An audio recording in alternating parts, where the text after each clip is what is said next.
మిత్రులందరికీ నమస్కారం.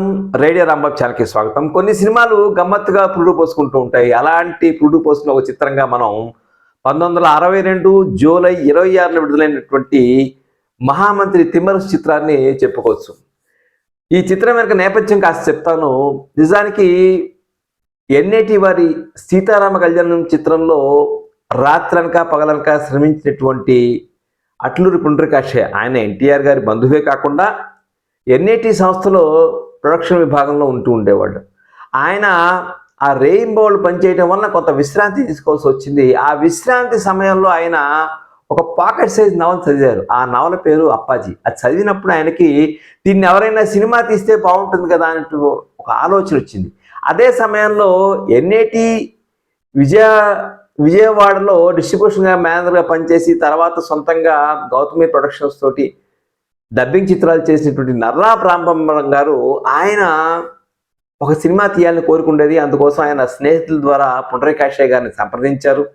పుండరీకాక్షయ్య గారు ఎన్టీఆర్ని అడిగి చెప్తా ఉన్నారు. ఎన్టీఆర్ని అడిగిన తర్వాత ఎన్టీఆర్కి నిజంగా పుండరీకాక్షయ్య గారు తన దగ్గరే ఉండాలనుకున్నా తీయి బ్రదర్ తప్పకుండా అని చెప్పి ప్రోత్సహించారు. అలా గౌతమి ప్రొడక్షన్స్ బ్యానర్ మీద ఏం సినిమా తీయాలి అని వాళ్ళిద్దరూ అనుకున్నప్పుడు పుండరీకాక్షయ్య గారు ఈ అప్పాజీ నవల్ని మహామంత్రి తిమ్మరుసు చిత్రం తీద్దామని చెప్పారు. అయితే చాలామంది వారించారు.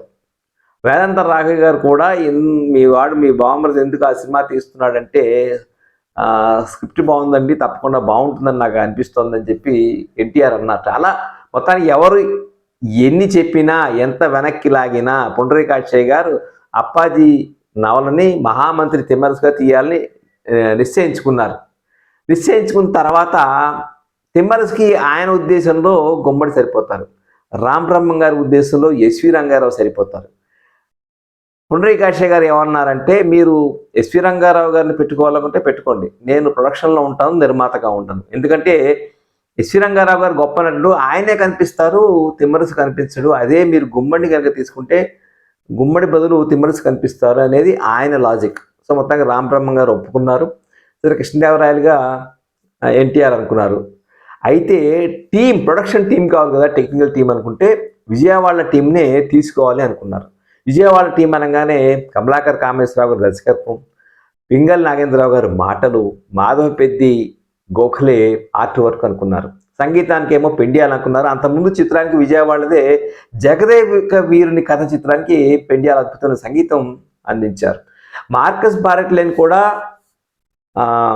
ఫోటోగ్రఫీకి తీసుకుందాం అనుకున్నారు. కానీ అప్పుడు ఆయన ఇంకా విజయవాడ కాంట్రాక్ట్లో ఉండటంతో అన్నయ్య అనేటువంటి అప్పటికే పాపులర్ అయిన ఆయన్ని సినిమాటోగ్రఫీకి తీసుకున్నారు.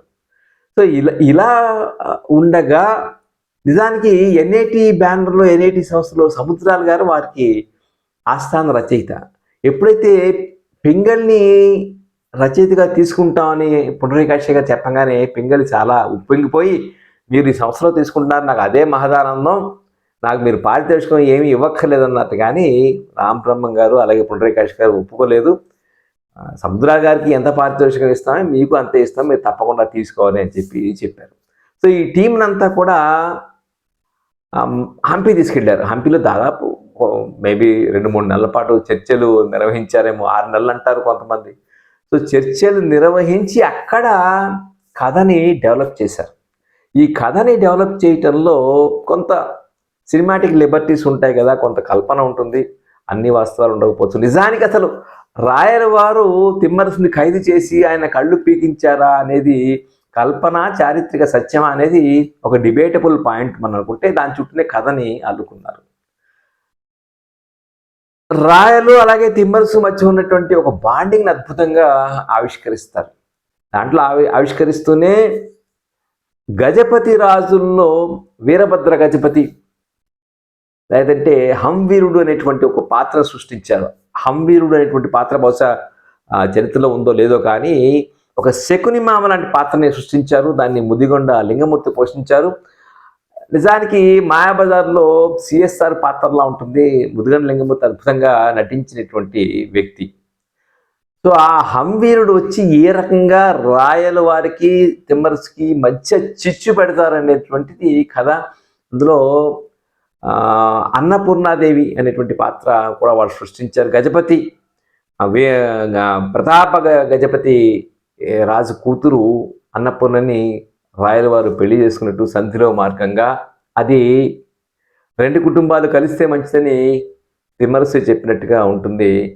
ఆ రాయల వారికి అన్నపూర్ణాదేవికి జన్మించినటువంటి పుత్రుడు తిరుమల రాయలు హత్యకు గురి కావటం విషప్రయోగంతో అది తిమ్మరసు చేశాడు అని చెప్పని ఈ హంవీరుడు నెమ్మదిగా రాయల ఆస్థానంలో చేరి ఒక చిచ్చు పెడతాడు. ఆ చిచ్చు పెట్టినప్పుడు రాయల వారు కూడా అది నమ్మి తిమ్మరసు కళ్ళు పీకించటం, తర్వాత తప్పు తెలుసుకుని పశ్చాత్తాపంతో కుమిలిపోవటం, ఆ తిమ్మరసును విడుదల చేయటం, మళ్ళీ ఆస్థానానికి తీసుకురావడం, ఇది కథ యాక్చువల్గా అనుకుంటే. ఇందులో కొన్ని సన్నివేశాలు అద్భుతంగా ఉంటాయి. ఉదాహరణకి రాయలుగా ఎన్టీఆర్ చాలా రాజసంగా చాలా అద్భుతంగా మనకి కనిపిస్తారు. ఆయన గెస్చర్స్ కానీ ఆయన హావభావాలు కానీ ఆహారం కానీ చాలా బాగుంటాయి. అంటే మీకు గుర్తునే ఉంటుంది 56లో తెనాలి రామకృష్ణలో కూడా ఎన్టీఆర్ శ్రీకృష్ణదేవరాయల పాత్ర వేశారు. అక్కడ శ్రీకృష్ణదేవరాయల పాత్రకి ఇక్కడ శ్రీకృష్ణదేవరాయల పాత్రకి కొంత వ్యత్యాసం కనిపిస్తుంది. ఇక్కడ మహామంత్రి తిమ్మరసు అనేటువంటి టైటిల్ ఉన్నా కూడా కథ కొంత రాయల చుట్టూ కొంత తిమ్మరసు చుట్టూనే తిరుగుతుంది. కానీ తిమ్మరసు చుట్టూ అంటే తెనాలి రామకృష్ణులాగా రామకృష్ణుడి చుట్టూ తిరగకుండా ఇక్కడ మొత్తం కథ అంతా తిరుగుతుంది. ఆ సినిమాకి ఈ సినిమాకి ఒక తేడా నాకు ఏమనిపిస్తుందంటే ఇందులో ఒక మెలో డ్రామాని బాగా పండించగలిగారు. దాని తగ్గట్టుగా నటులు కూడా అద్భుతంగా ఉన్నారు. హంవీరుడి పాత్ర ఎట్లయితే ఉందో కందోలి అనేటువంటి ఒక గూఢచారిని పాత్ర కూడా పింగళి సృష్టించారు. అసలు సినిమా మొదలవటమే ఆ కందోలి బుర్రకథతో స్టార్ట్ అవుతుంది. మళ్ళీ ఈ బుర్రకథ నాకు 55లో వచ్చినటువంటి షావుకారు సినిమా కూడా ఒక బుర్రకథతో మొదలవుతుంది. అలా కందోలి బుర్రకథతో విజయనగర సామ్రాజ్యం ఔన్నత్యాన్ని చెప్తూ మొదలవుతుంది. ఈ సినిమాకి సంగీతం చాలా ప్రాణం పోస్తుంది. సంగీతం పెండ్యాల పాటలు మనం చూస్తే మోహన రాగ మహా మూర్తిమంతమాయ అనేటువంటి అద్భుతమైన పాట. అందులో ఒక చిత్తరుగా ఎన్టీఆర్ చూపించి ఆ చిత్తరులోంచి ఎన్టీఆర్ బయటకు రావడం అనేది దైవిక అలాగే ఎన్టీఆర్ మధ్య అద్భుతమైనటువంటి డ్యూయట్గా మనం భావించవచ్చు. అలాంటిదే ఎస్వరలక్ష్మి గారు ఇందులో ఆవిడ పాత్ర ఉంది కదా, ఆవిడ తిరుమల దేవిగా పాత్ర పోషిస్తారు. అంటే ముగ్గురు రాళ్ళు మనకి ఇందులో కనిపిస్తారు. తిరుమల దేవిగా ఆవిడ రెండు పాటలు అద్భుతంగా ఉంటాయి. ఒకటి లీలాకృష్ణ నీలీలని అనేటువంటి పాట వీణ మీద అద్భుతంగా ఎస్వరలక్ష్మి పాడతారు. ఎన్టీ రామారావు గారు అలాగే ఎస్వరలక్ష్మి గారు వాళ్ళిద్దరి మధ్య అంటే ఒక చక్కటి ప్రేమను వాళ్ళిద్దరు కూడా ఆ కళ్ళతో పలికించడం చాలా బాగుంటుంది. నాకెందుకో మళ్ళీ మిశ్రమ చిత్రంలో నాకు అక్కడ ఏమిటో నీ మాయ అనేటువంటి సావిత్రి గారు వీణ మీద పాట గుర్తుకొస్తుంది. క్షమించాలి, ఒక చిన్న పొరపాటు చేశాను. షావుకారు చిత్రం మనకి మిశ్రమ చిత్రం కాదు. షావుకారు చిత్రం మనకి ఒక బుర్రకథతో స్టార్ట్ అవుతుంది. షావుకారు చిత్రం బుర్రకథతో స్టార్ట్ అయినట్టుగానే ఇక్కడ కూడా ఈ సినిమా కూడా కందోలి బుర్రకథతో మొదలవుతుంది. ఇదొక పాట. తిరుపతి తిరుమల వెంకటేశ్వర అనే పాట, అది కూడా ఎస్వరలక్ష్మి సుశీల అద్భుతంగా పాడతారు. అందులో ముగ్గురు రాణులు పాడతారు. ఇద్దరు రాణులు అంటే తిరుమలదేవి అన్నపూర్ణాదేవి అద్భుతంగా వాళ్ళు పాడుతూ ఉంటే మూడో రాణి ఎల్ విజయలక్ష్మి పోషించారు. చిన్నాదేవి ఆవిడ నృత్యం చేస్తారు. ఈ పాట కూడా అద్భుతంగా ఉంటుంది. అలాగే తెలుగేదలి అన్న భాషాడి తెలుగు భాషలందు దేశ భాషలందు తెలుగు లెస్స అంటే ఒక అద్భుతమైన పద్యం కూడా ఈ సినిమాలో మనకు కనిపిస్తుంది అద్భుతంగా. అది అంటే చూడంగానే ఒక గూస్ బమ్ మూమెంట్స్ అంటాం కదా, ఒళ్ళు పులకరిస్తుంది అంటామే, అలాంటి ఒక ఉంటుంది. చివరిలో కృష్ణదేవరాయలు ఎప్పుడైతే తిమ్మరసు కళ్ళు పీకించేస్తారో ఆయనలో ఒక పశ్చాత్తాపము ఒక అంతర్మదనం స్టార్ట్ అయినప్పుడు ఒక అద్భుతమైన ఒక పద్యం కూడా వస్తుంది. పద్యము సాకి లేదంటే ఒక చిన్న పాట ఏదన్నా అనుకోండి, అది కూడా గతాన్ని ఒకసారి రివైండ్ చేయటువంటి ఒక దృశ్యాన్ని అద్భుతంగా కమలాకర్ కామేశ్వరరావు గారు చిత్రీకరించారు. అది కూడా చాలా బాగుంటుంది. ఈ దృశ్యంలో ఈ సినిమాలో ఒక దృశ్యం అట్లూరి పుండ్రకాక్షి గారి క్రియేట్ ఇవ్వాల్సి వస్తుంది. అదేమిటంటే రాయలు ఎప్పుడైతే తిమ్మరసుకు శిక్ష ఆ కళ్ళలోని కాంతిని పెరిగివేయండి అని చెప్పి ఆ తీర్పు చదివిన తర్వాత తిమ్మరసు రాయల్ని ఆపాద మస్తకం తేరిపార చూస్తాడు ఒక్కసారి. బహుశా ఆయన మళ్ళీ ఆ తర్వాత ఇంకా రాయల్ని చూడలేడు కాబట్టి చివరిసారి తన తన పుత్ర సమానమైనటువంటి రాయల్ని చూడటం కోసం ఒక ఒక రకమైనటువంటి ఒక ఆర్ద్రతతో చూసేటువంటి ఒక ఒక 30 సెకండ్ల సీన్ ఉంటుంది. అది ఒరిజినల్గా లేదుట. అయితే సినిమా రషెస్ చూసిన తర్వాత పుండరీకాక్షయ్య గారు, ఏమండి కామేశ్వరరావు గారు, ఇక్కడ ఏదో మిస్సింగ్ ఇది, మనం రాయల వారిని ఆఖరిసారిగా తిమ్మరసు చూసుకునేటువంటి ఒక సీన్ని మళ్ళీ రీషూట్ చేద్దామంటే అది కామేశ్వరరావు గారికి ఇష్టం లేకపోయినా కూడా ఆయన ఒప్పుకున్నారని, తర్వాత ఆ సినిమాని ఆ షాట్ తీసిన తర్వాత సినిమాలో ఇంక్లూడ్ చేసిన తర్వాత దానికి అద్భుతమైన ప్రేక్షకుల స్పందన వచ్చిన తర్వాత బందర్ నుంచి కామేశ్వరరావు గారి స్నేహితులు ఒక అద్భుతమైన దృశ్యాన్ని తీసావు నువ్వు అని చెప్పి లెటర్ రాస్తే కామేశ్వరరావు గారు, ఏమండి క్రెడిట్ అంతా మీది అని చెప్పి ఆ ఉత్తరం పుండరీకాక్షయ్య గారికి అందించారట. ఇలా అద్భుతంగా సాగుతుంది. గుమ్మడి ఎన్టీఆర్ వీళ్ళిద్దరి మధ్య ఒక చెరసాలలో సన్నివేశం ఉంటుంది. మీ కళ్ళు పోయే అప్పాజీ అని చెప్పి రాయలు బాధపడుతూ ఉంటాడు. నన్ను చూడకు నాయన అని చెప్పి అప్పాజీ అంటూ ఉంటాడు. ఆ సీన్ ఒక 2-3 నిమిషాలు ఉంటుంది. అది మన గుండెలు పిండేస్తుంది. అలాంటిదే కాకుండా మొత్తం సినిమా అంతా కూడా వీరి పింగళి గారి రచన అంటే చిన్న అబ్జర్వేషన్ చెప్తాను. ఒక సన్నివేశంలో రాయలును ఆయన తన రాణితో ఉన్నప్పుడు హఠాత్తుగా తిమ్మరసు శిల్పిని వెంటబెట్టుకుని వస్తాడు. వెంటబెట్టుకుని వచ్చి ఆ శిల్పికి అక్కడ దూరంగా కనిపించేది పొద్దున్నే లేవంగానే కనిపించాలి అంటారు. అంత తర్వాత మీరిద్దరూ రసపట్లో ఉన్నారు, తర్వాత చెప్తానని వెళ్ళిపోతాడు అప్పాజీ. ఏమిటి మీకు చెప్పలేదంటే ఏమీ లేదు, మనం ఉదయాన్నే లేవగానే హజారరామ దేవాలయం కనిపించాలి ఈ శయన మందిరం నుంచి అని అప్పాజీ ఆకాంక్ష అని చెప్పి కృష్ణదేవరాయలు అంటారు. బహుశా ఇలాంటివి ఈ దృశ్యం ఏదైనా హంపీలో స్క్రిప్ట్ చర్చలు జరిగినప్పుడే చూసుంటారు, అందుకని ఆయన చెప్పుంటారని చెప్పి నేను అనుకుంటాను. గుమ్మడి తన 400 పైచిలుకు చిత్రాల్లో తన బెస్ట్ పెర్ఫార్మెన్సు ఈ తిమ్మరసు పాత్రకే నేను ఓటు వేస్తానంటారు. అలాగే అంత గొప్ప నటులు ఎస్వి రంగారావు గారు ఉన్నా కూడా నాకు అవకాశం ఇచ్చారు, అది నా అదృష్టంగా భావిస్తాను అంటారు. అలాగే ఆయన మాయాబజార్ తర్వాత అంత గొప్ప స్క్రీన్ ప్లే ఉన్న చిత్రం నాకు మహామంత్రి తిమ్మరసు అని చెప్పి అనిపిస్తుంది అంటారు. ఇలా మహామంత్రి తిమ్మరసు నిజంగానే మీరు సినిమా చూస్తుంటే ఎక్కడ ఒకదాని తర్వాత ఒక దృశ్యం తర్వాత ఒక దృశ్యం అద్భుతంగా ఉంటుంది. చిన్న చిన్న మేకప్లో వాళ్ళ ఆహార్యం దగ్గర నుంచి సైనికుల గెటప్స్ ఇవన్నీ అద్భుతంగా ఉంటాయి. మనకి ప్రభాకర్ రెడ్డి ఇందులో వీరభద్ర గజపతిగా మనకి ఆయన అద్భుతంగా కనిపిస్తారు. సోహన్ బాబు చిన్న రోల్లో మనకు కనిపిస్తారు. ఇలా ప్రతి వాళ్ళు అందరూ రేలంగి కృష్ణదేవరాయలు చిన్నప్పటి సన్నిహితుడిగా కొంచెం హాస్యాన్ని పండించడం, వాళ్ళిద్దరి మధ్య రేలంగి మధ్య, అలాగే ఈ హంవీరుడు పాత్ర వేసినటువంటి ముదిగొండ లింగమూర్తి మధ్య కొంచెం దాన్ని ఏమంటారు, ఒక వ్యంగ్యము విసుర్లు చాలా అద్భుతంగా పింగళి సృష్టించారు.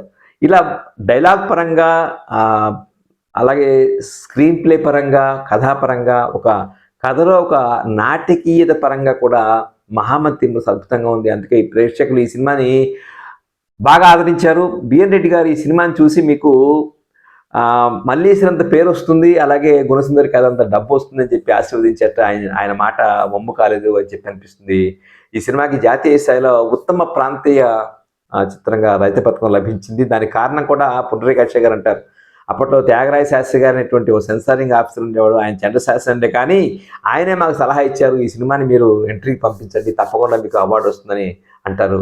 ఆ అవార్డు మాకన్నా మా టీం కన్నా కూడా ఆయనకి ఎక్కువ నమ్మకం ఉందని చెప్పని పుండరీకాక్షయ్య గారు ఒక చోట చెప్తారు. ఇట్లా మహామంత్రి తిమ్మరసు ఒక అద్భుతమైనటువంటి విజయాన్ని సాధించిన చిత్రంగా, విచిత్రంగా విజయవాడదే జూన్ 7న అదే సంవత్సరం గుండమ్మ కథ వచ్చి ఎంత పెద్ద హిట్ సినిమా నిలిచినా కూడా ఆ సినిమా వచ్చినటువంటి 50 రోజులకే మహామంత్రి తిమ్మరసు వచ్చింది. ఆ సినిమా కూడా అద్భుతమైనటువంటి విజయాన్ని సొంతం చేసుకోవటం విశేషం.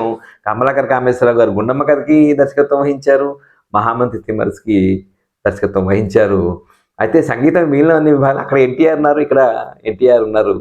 ఇలా మహామంత్రి తిమ్మరసు అంటే ఒక తిమ్మరసు అంటే గొప్ప క్యారెక్టర్ని ఆవిష్కరిస్తూనే కృష్ణదేవరాయలకి తిమ్మరసుకు ఉన్నటువంటి ఒక అద్భుతమైనటువంటి ఒక బంధాన్ని అనుబంధాన్ని ఆవిష్కరించిన చిత్రం. ఈ సినిమాకి మహామంత్రి తిమ్మరసు అనే టైటిల్ పెట్టినప్పుడు చాలామంది వద్దని వారించారట పుండరీకాక్షయ్య గారిని. ఎందుకు ఆ టైటిల్ పెడతారు, మీరు కృష్ణదేవరాయలుగా ఎన్టీఆర్ ఉన్నప్పుడు అని చెప్పి అన్నారు, కానీ కథ ఏది డిమాండ్ చేస్తే ఆ టైటిల్ మాత్రం నేను పెడతాను, అందుకని ఇది జస్టిఫైడ్ అని చెప్పి పుండరీకాక్ష గారు గట్టిగా వాదించారట.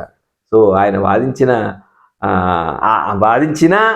ఆయన వాదన చెల్లినా అది నిజమని నిరూపించింది మహామంత్రి తిమ్మరు చిత్రం. ఇది మహామంత్రి తిమ్మరు చిత్రం ఒక అద్భుతమైనటువంటి ఒక క్లాసిక్గా ఎలా నిలిచిపోయింది. ఇందులో అల్లసాని పెద్దనగా ధూళిపాలు వేశారు. ఇట్లా అందరినీ గుర్తు చేసుకుని చాలా చాలా పాత్రలు వేశారు మనకి. రాణులుగా ఎల్ విజయలక్ష్మి, అలాగే దేవిక, ఎస్ వరలక్ష్మి, వీళ్ళ ముగ్గురు కూడా ఒక అద్భుతంగా సినిమాని నడిపినటువంటి ఘనత మాత్రం కమలాకర్ కామేశ్వరరావు గారు దక్కితే. గుమ్మడి మాట అంటారు, శ్రీకృష్ణదేవరాయలకి ధీటుగా తిమ్మరసు పాత్రని మలిచిన వారు కమలాకర్ కామేశ్వరరావు గారు, పింగళ నాగేంద్రరావు గారు, అలాగే అట్లూరి పుండరీకాక్ష గారు. వీళ్ళ ముగ్గురికి ఆ క్రెడిట్ తగ్గుతుంది అని చెప్పని ఆయన చెప్తారు. మహామంత్రి తిమ్మరసు చక్కటి ప్రింట్ మీకు యూట్యూబ్లో అందుబాటులో ఉంది, తప్పకుండా చూడండి, మీరు కూడా ఎంజాయ్ చేస్తారు. ఈ సినిమాకి సంబంధించినటువంటి ఇంకా మీరు షేర్ చేయాలనుకుంటే కామెంట్స్ కానీ మీ సాధనపు సమాచారం కానీ తప్పకుండా మీరు షేర్ చేయండి. వచ్చే వీడియోలో మిర్జాపురం మహారాణి కృష్ణవేణి పుస్తకం వచ్చింది, భగీరథ గారు రాశారు. నటి కృష్ణవేణి జీవితం చక్కటి పుస్తకం అది. ఆ పుస్తకాన్ని మీకోసం సమీక్షిస్తాను. మళ్ళీ వచ్చే వీడియో కలుసుకుందాం. అంతవరకు సెలవు, నమస్కారం. తప్పకుండా రేడియో రాంబాబు ఛానల్కి సబ్స్క్రైబ్ చేయండి. ఈ వీడియో మీకు నచ్చితే షేర్ చేయండి, లైక్ చేయండి. నమస్కారం.